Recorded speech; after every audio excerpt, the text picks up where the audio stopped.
Feche seus olhos. Pai querido, Deus de infinita misericórdia, agradecemos a Ti, Senhor, pela dádiva de estarmos na Tua Santa Casa, congregando, mais um momento para Te honrar, para Te louvar. Neste momento, Pai, eu estou aqui como Teu mensageiro, que as palavras que saem da minha boca neste momento não venham de mim, mas sim do Teu Santo Espírito, de Ti, para que não fale das coisas dos homens, mas sim das Tuas santas coisas, Pai. Em nome de Jesus que eu te clamo, em nome de Jesus que eu te peço. Amém. Amém. Queridos, essa semana eu estava lendo o livro Paixão de Cristo. O Paixão de Cristo, ele é um livro que foi extraído de um trecho do livro O Desejado de Todas as Nações. Eles vão pegar todas as últimas horas de Cristo, dali em diante, até a morte e ressurreição de Cristo, o que acontece logo em seguida. Aí eu li um trecho que eu falei, bom, isso aqui vale reflexão. E o trecho está ali em Lucas, no capítulo 24, no versículo 13 em diante. Lucas, no capítulo 24, versículo 13 em diante. Quando acharem, digam amém. Amém. Qual o subtítulo que tem em cima? Qual que é o subtítulo? Os discípulos no caminho de Emaús. Nós vamos discorrer um pouco sobre essa história, aos pouquinhos eu vou parando, para trazer algumas reflexões sobre cada trecho. Começa bem assim. Naquele mesmo dia, 2 deles estavam de caminho para uma aldeia chamada Emaús, distante de Jerusalém 60 estádios. Iam conversando a respeito de todas as coisas sucedidas.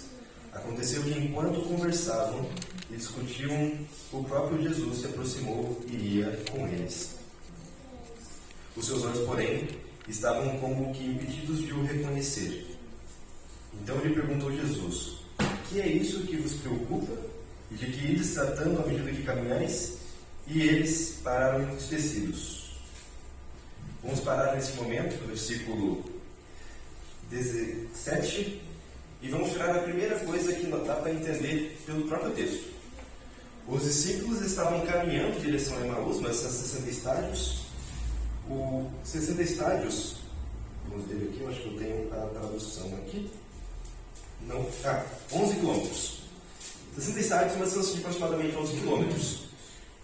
Eles estavam caminhando os dois juntos, conversando sobre o que vinha acontecendo, estavam debatendo sobre o que tinha acontecido. Cristo havia acabado de ser crucificado há mais ou menos 3 dias naquele momento. E aí, eles estavam muito tristes, muito chateados, porque na mente deles, até aquele momento, o Cristo seria aquele que libertaria eles dos romanos. Não era essa a visão que os judeus tinham na época? Era isso que eles achavam que Cristo ia fazer. Tanto é que, quando Cristo se achega perto deles, Cristo já ressuscitado se achega perto deles, eles não conseguem ver que era o próprio Cristo. Estavam tão tristes que eles não reconheceram Jesus. Isso acontece na Bíblia várias vezes, depois que Jesus ressuscita.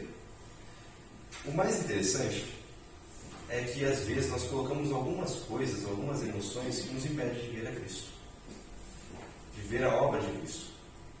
Os discípulos estavam tão tristes que Jesus se aproximou deles. A gente vai ver que Jesus vai andar os 11 quilômetros, mais ou menos, com eles, e eles nem sequer vão se dar conta, só no final, de que era Jesus. Às vezes, nossas emoções atrapalham nesse ponto. Às vezes, nossas convicções erradas e as nossas paradigmas, a nossa visão de mundo, acabam impedindo que nós reconheçamos e vejamos a Cristo. Porque, querendo ou não, todos nós temos o que nós chamamos de cosmovisão, ou paradigmas, que é como nós enxergamos o mundo. Só que nós vestirmos o nosso paradigma, termos a nossa cosmovisão tão encerrada, tão condensada, nos impede, muitas vezes, de podermos ver a Cristo. Porque é necessário termos uma mente aberta, sempre, a cada dia, para que o Evangelho nos modele, para que o Evangelho nos molde. Porque se a nossa mente é fechada, nós não conseguimos compreender as coisas do Evangelho. Já que a santificação é uma mudança que o Espírito Santo vai fazer na sua vida dia após dia. E os discípulos estavam tão tristes que não viram Jesus. O versículo 18 vai começar dizendo bem assim: porém, chamado Cleopas, respondendo a pergunta de Cristo, perguntando por que estavam tristes, chamado Cleopas, respondeu dizendo: és o único, porventura, que, tendo estado em Jerusalém, ignora as ocorrências desses últimos dias? Ele lhes perguntou: quais? E eles explicaram: o que aconteceu a Jesus, o Nazareno, que era varão profeta, poderoso em obras e palavras diante de Deus de todo o povo. E como os principais sacerdotes e as nossas autoridades o entregaram para ser condenado à morte e o crucificaram. Ora, nós esperávamos que fosse ele que havia de redimir a Israel, mas depois de tudo isso, é já este o terceiro dia desde que tais coisas sucederam. Mas ele afirma essa informação. Assim, olha, a gente jurou que era ele que iria nos redimir, mas já tem 3 dias que ele foi morto.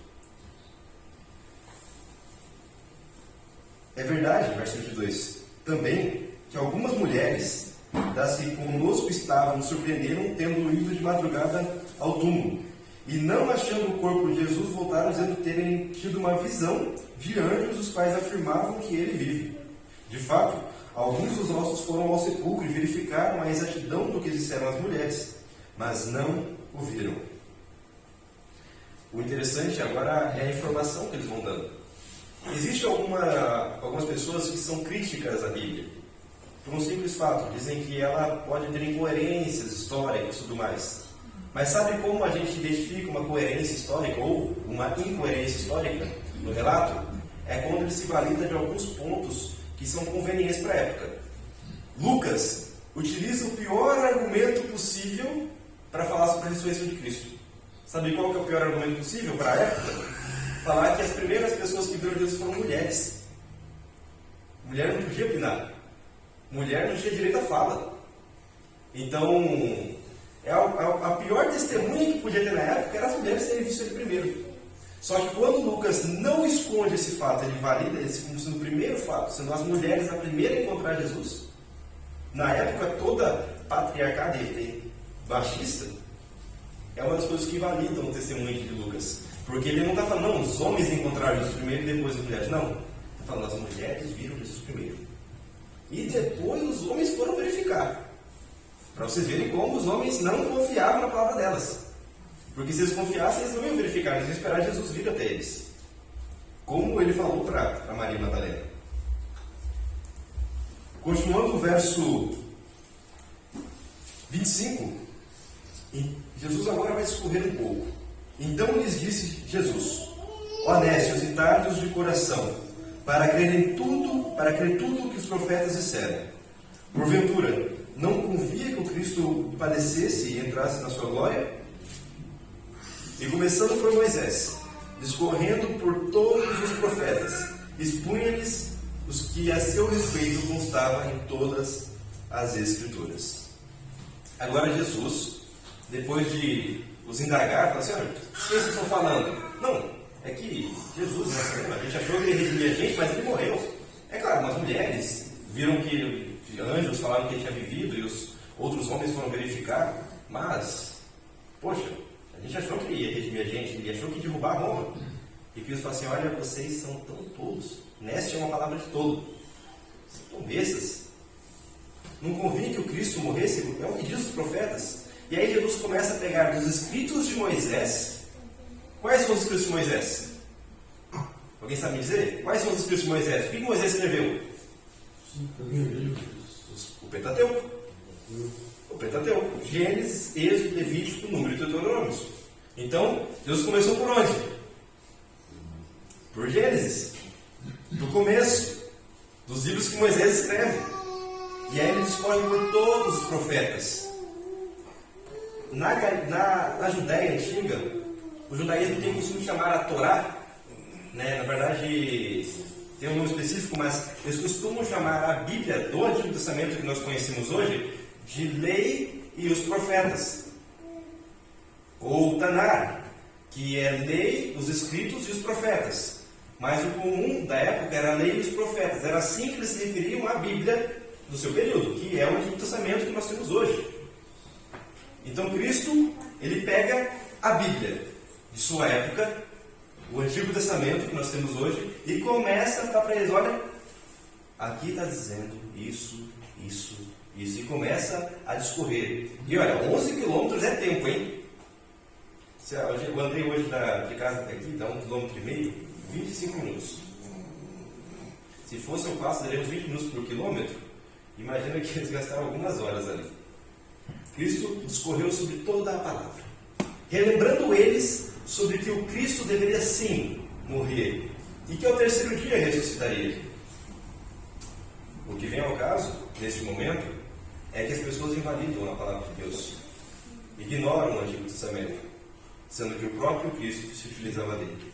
Eu gostaria que vocês fossem para Mateus, no capítulo 5. Nós vemos uma coisa interessante.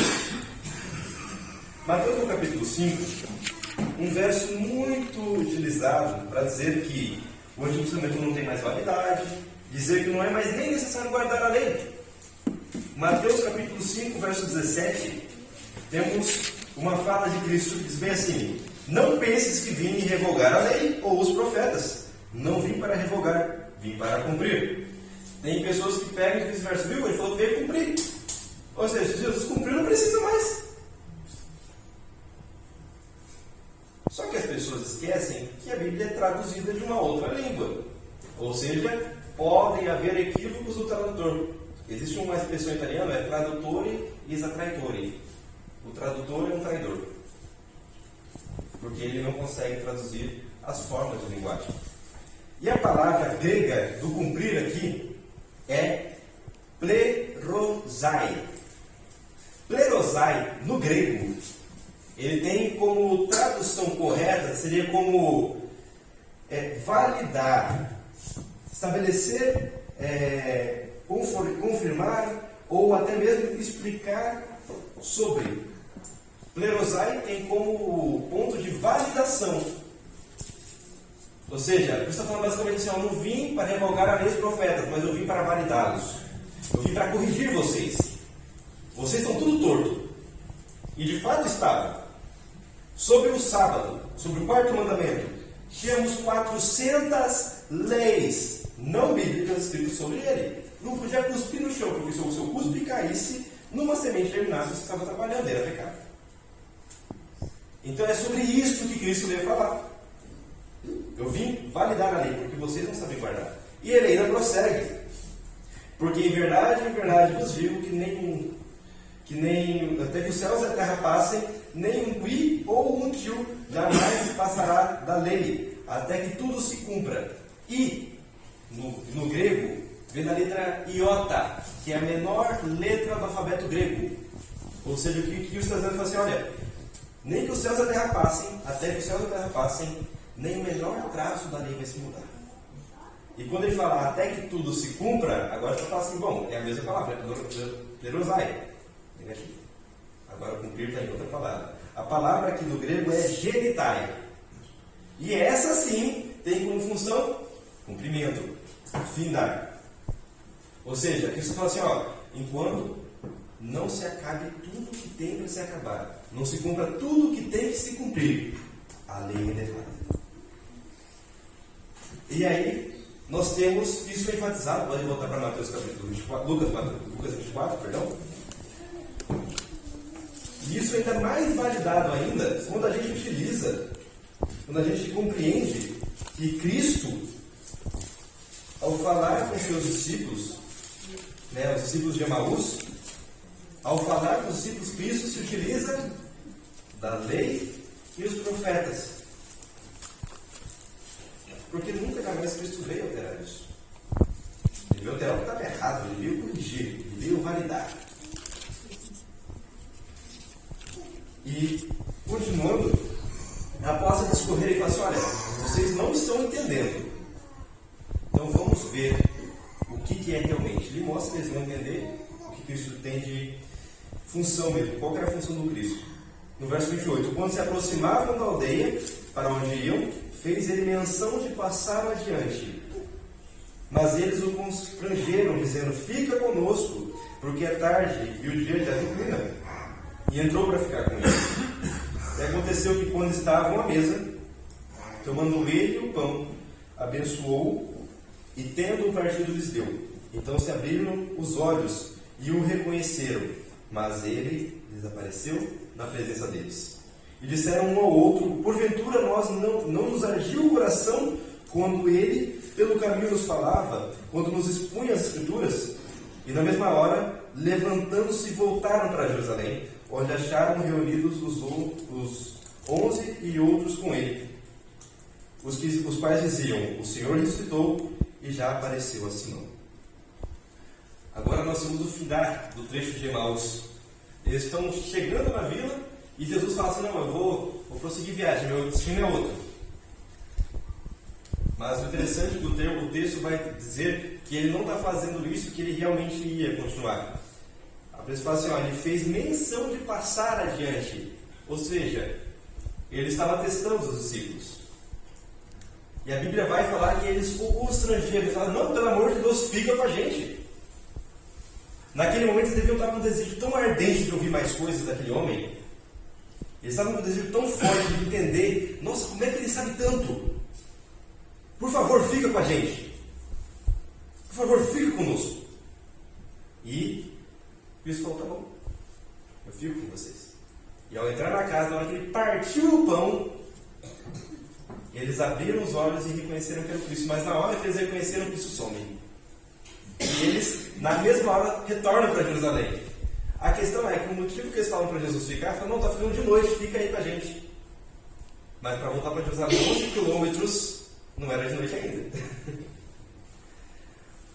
O que é mais interessante é que para termos Cristo na nossa vida, nós temos que ficar lá: Jesus, fique comigo. Não vá, fique aqui, fique comigo na minha casa. Não é que Cristo queira passar adiante, mas nós precisamos clamar por Ele. Nós precisamos pedir por Ele. E sabe por que eles conseguiram reconhecer a Cristo? Porque, através da explicação que o próprio Cristo deu sobre qual que era o papel dele, aí eles entenderam a Escritura, e aí o coração deles não ficou mais pesado. E nós temos essa confirmação, que eles falam: olha, nosso coração não ardia enquanto ele falava, não estava pegando fogo. Eles entenderam a mensagem. Eles compreenderam. Tanto que eles clamaram para que ele ficasse junto. E eles retornaram para Jerusalém e falaram: eles encontraram os 11 discípulos que estavam falando: olha, Jesus realmente ressuscitou, ele apareceu a Simão. E eles congregam. E se vocês prosseguirem a leitura, vão ver que Cristo aparece novamente para eles. Aparece ali no meio. O interessante é que nossa vida é pautada apenas nas coisas que vemos. Temos coisas mais importantes que Jesus na nossa vida. Não falo em questão que Jesus é menos importante que algo, mas nós tratamos assim. Nós deixamos Jesus passar a gente. Nós dizemos: Jesus, vai, tudo bem, pode seguir. Você tem que viajar? Vai, viaja. Não tem problema. Nós não passamos tempo com Ele. Sabe qual que é a métrica que seria interessante para a gente entender se passamos tempo com Jesus e nós clamamos pela presença dele ou não? Esse é o tempo que você passa no seu celular ou fazendo qualquer outra coisa trivial. É muito superior ao tempo que você passa estudando as Escrituras, do começo ao fim. E agora nós temos até mais. É porque Cristo trabalha com eles a lei e os profetas, de Moisés até Malaquias. Só que nós temos de Mateus até Apocalipse também. Nós temos muito mais. Nós temos muito mais materiais do que Isaías tinha. Nós temos muito mais materiais do que Daniel tinha, Jeremias tinha. Nós temos o acesso à palavra completa. E além do mais, nós temos o complemento que Deus nos mandou a partir do ano de 1844, que são os escritos do Espírito de Profecia. É um complemento, é uma luz menor, que nos auxilia a compreender mais a palavra. E Ellen White, ao discorrer sobre os discípulos de Emaús, ela fala que era realmente necessário que eles pedissem que Jesus ficasse. Mas para que eles possam pedir que Jesus fique, é importante que eles tenham contato com Jesus. Como é que você pode pedir para uma pessoa que você não tem contato fique? Você nunca viu a pessoa. Ou você até conhece mais ou menos. Mas não, fica aqui comigo. fico aqui. Ah, mas por quê? Não, só fica. Não tem isso. Você quer que fique com você pessoas que você gosta, que você ama. Você não vai fazer uma festa de aniversário e chamar as pessoas que você não gosta. Você não vai fazer isso, vai chamar as pessoas que você tem carinho, que você quer por perto. Nós só pedimos para Cristo ficar se nós temos paixão por esse Cristo, por amor por esse Cristo, convivência. E só há convivência quando nós estudamos a palavra. É isso que os discípulos de Emaús nos mostram. E é importante isso. Porque enquanto nós não caminharmos com esse Jesus, não ouvirmos o que esse Jesus tem a nos dizer, essa explicação que ele nos dá, e a compreensão total do que ele nos tem dado, nós nunca vamos viver pela mente do Evangelho. Nós temos que caminhar com esse Cristo e ouvir o que ele nos tem a dizer. E qual que é a forma que nós temos de ouvir Jesus dizendo? Qual forma? Esperar que venha uma luz do céu e nos revele? Ou lendo a Bíblia? Qual? Lendo a Bíblia. É caro a Bíblia? É difícil acessar a Bíblia? Não. Só que na igreja acho que deve ter o quê? Umas 30? Novinhas para dar. Se alguém não tem, é só falar. Tem aplicativo no celular, é só baixar. Então nós temos acesso à palavra de Deus. E pessoas morreram para ter isto. Por que nós não damos valor? Por que nós não queremos andar com Cristo? E por fim, quando nós estamos com Cristo, não importa se está escuro, nós clamamos e proclamamos as coisas que nós vimos. Os discípulos não pensaram se estava escuro ou não para voltar para Jerusalém.